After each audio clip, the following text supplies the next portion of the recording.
good afternoon mga boy. 3:28 ng hapon. At syempre, date natin July 5, 2024. Nako, narinig ko yung mga kulog. Mag-rehome tayo. Kahit kumukulog yan, mag-rehome tayo mga boy. Kailangan yan. Okay? I-rehome natin si Vic. Yes, si Vic. Yung kapatid ni Tito, i-rehome na natin. Eto siya oh. Ayan si Vic oh. Ay Vic! Talo si Vic. Ayos na tayo Vic. Abutan tayo ng ulan. Ito paglaro sa kayo si Nika. Uy! Hindi mo tilaan dyan. Halika na. Halika na. Huwag mong dalawa likot-likot. Tara na. Reserve mo yan. Tatagbol hilo-hilo ka mamaya sa biyahe tayo. Oh, ano? Vic! Ano Vic? Vic! Si Vic. Papasok ko na si Vic sa kanyang ano.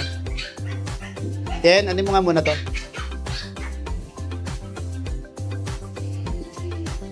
Basta ka, Vic. Yan, o. Ibukon. Yan, papasok ko na si Vic, mga boy. Okay. Sarado mo na yan. Okay, nasa loob na si Vic. Yan. Mga boy, Paranaque ang rehoming place natin kay Vic. At medyo malayo-layo yon, dahil maulan pa. Wala tayong magagawa dyan. Kaya habang maaga pa, let's go na. Okay mga boy, di ako makakapag-video ng maayos, alam nyo na, dahil medyo maulan. Pero pag meron akong chance na medyo tingin ko na maayos, bibidyo tayo sa daan. Okay mga boy, let's go. Okay mga boy, nagkabit na ako ng cellphone holder ko. At kinabot ko na yung cellphone, mag-umpisa tayo nag-video rito. Buti pa dito, hindi mo ulan, samantala dun sa amin, balis ako, maambon. Kaya hindi ako nag-video kasi baka mapasa yung cellphone ko. Okay mga boy, ang oras natin ay 4:10 na ng hapon. Punta tayo ng Paranaque para i-deliver i-rehome si Vic. Ang sabi ni Madam, meron daw doon katabi na sila nagtitinda ng masarap na pagkain na balbakwa. Tama-tama mga boy, baka doon na tayo mag-dinner. Siyempre mababayad ako mga boy, grabe naman kayo. Try natin i-vlog. Mukhang sikat daw kasi pinupuntahan daw ng mga vlogger. Kaya try natin mga boy. So, may Paranaque.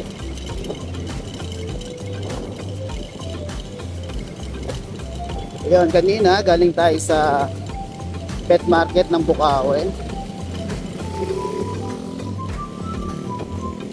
para mag-vlog lang dahil meron tayong nakuha kahapon, pinabaksin ko pa lang.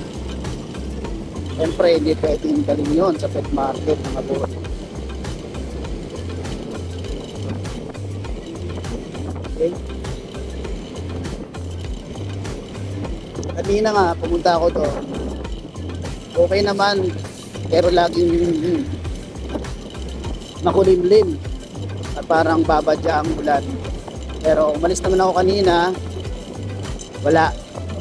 Hindi ulan, salamat din naman. Siyempre, para yung mga sailors natin, hindi naman masyado pang maagang umuwi. Then, siyempre, mga bayad din natin, hindi maulanan, pero maputik. Kasi madaling araw nga is umulan. Kaya ganun. Maputik kanina sa Bukawi Pet Market mga boy. Okay, let's go.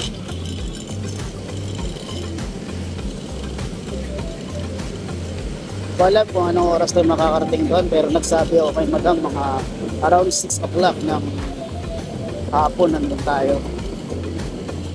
Pero kung aabot man tayo ng 7 o'clock, wala na ako magagawa.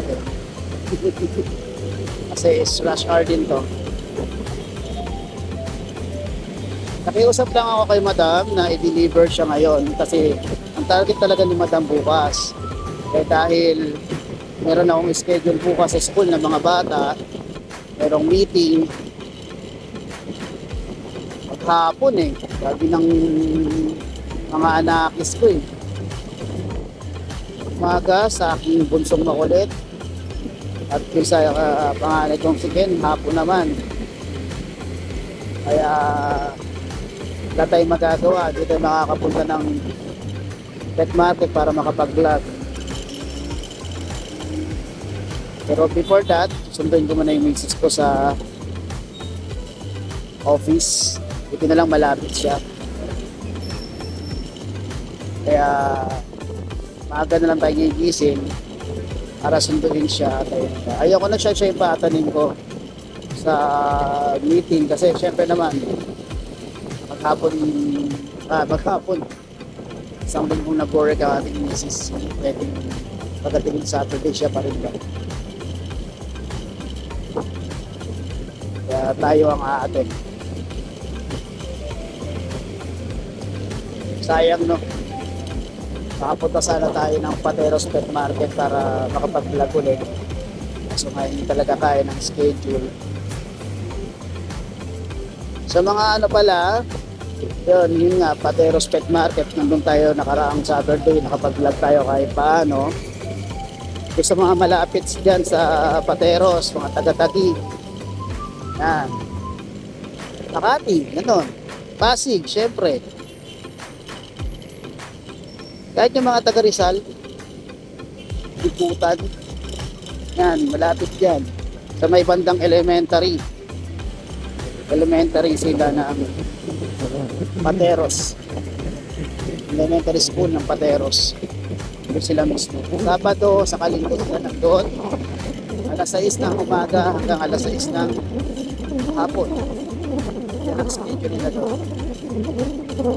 Yung mga kilala ko pupunta lagi doon, sila Sir June Enriquez, si Sir J.C. Enriquez, yung kanyang June Enriquez, yung kanyang FB account.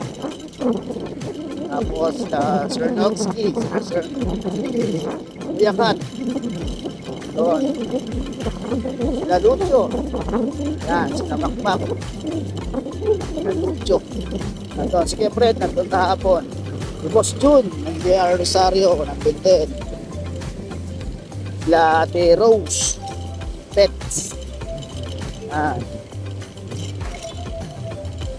sila yung mga nandun madalas.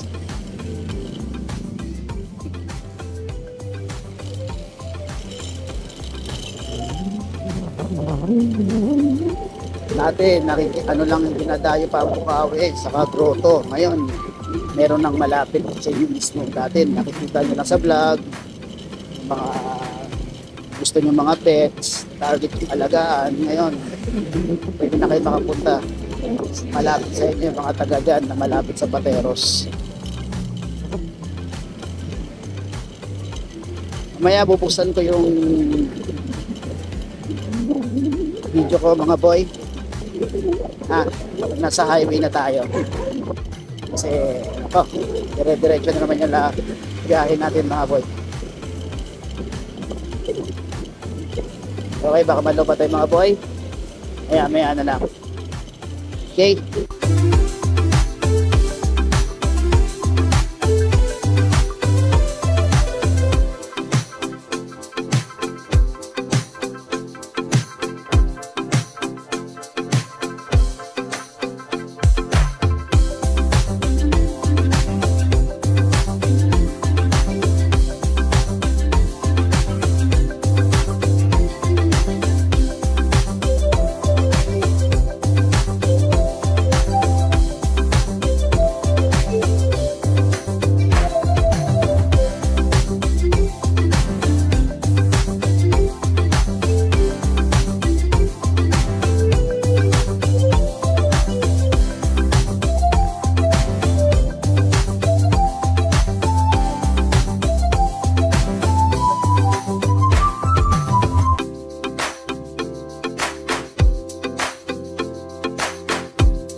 boy, good afternoon. Ang oras natin 6:35 sakto. Around 6 ko na-deliver si Vic. Meron ditong yung sinasabing ang balbakwa. Haba ng pila mga boy. Oh. Ano yan? Authentic balbakwa ni Mang Boy. Ayos haba ng pila. Pipila ako dyan, abutin ako ng gabi. Pero parang masarap. Yan nakaharang lang etik na Mang Boy balbakwa. Yun try nating lumapit mga boy.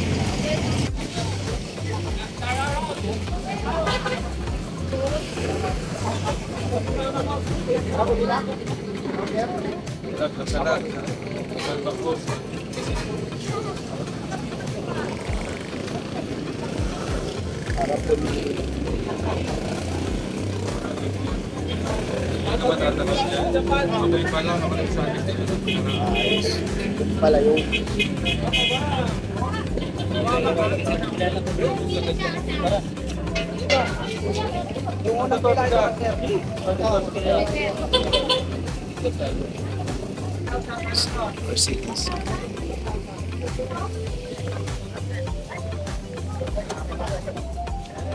Nga masarap. Kaya pwedeng pumilat, malayo pa tayo. Pero one time, pag maaga tayo, tsatsaga tayo pumilat.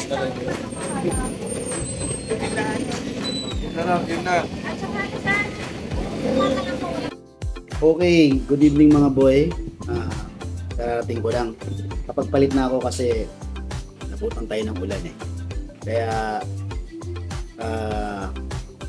palit muna ako bago ako mag-close ng video. Yun nga, kagagaling lang natin ng Better Living Parañaque. At medyo masasabit pa sana tayo doon kay Mang Boy ng ano ba yun? Ano ba yung balbakwa ni Mang Boy doon sa may RCBC.